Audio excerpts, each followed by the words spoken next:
One day in the early 80s, I flipped on the TV. A man was making dire pronouncements. Given the crises facing humanity, the 4 horsemen of the apocalypse were upon us. To my grade school mind, the evidence seemed ironclad.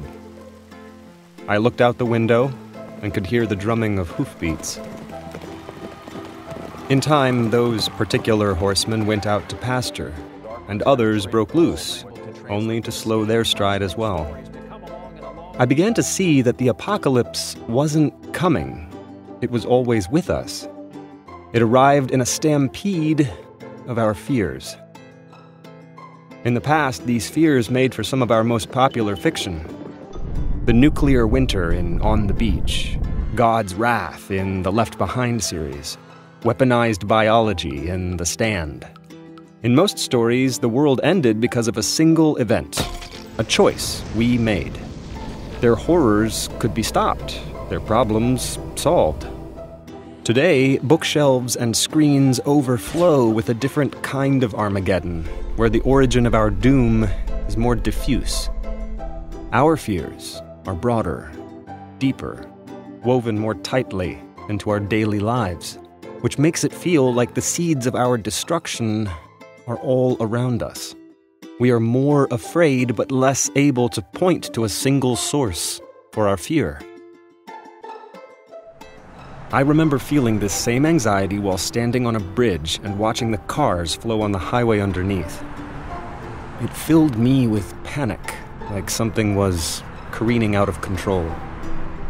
When I began binging on this new wave of apocalyptic fiction, I could channel that same feeling. It echoed throughout those dead landscapes. In the annals of eschatology, we're living in a golden age. The end of the world is on everyone's mind. In the recent past, we were arguably much closer to the end. Why now? Humans have always functioned as a group, as something larger than ourselves.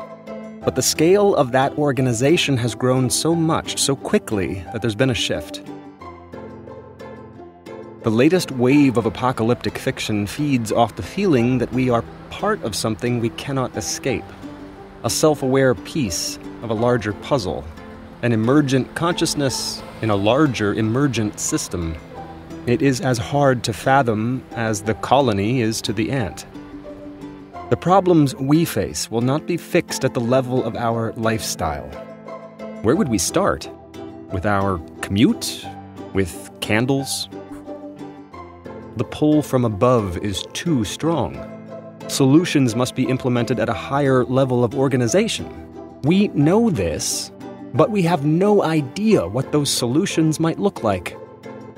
We are part of something beyond our control, hence the creeping sense of doom. In our stories of the post-apocalypse, the dilemma is resolved, the fragility laid bare. Humanity's destruction becomes its redemption.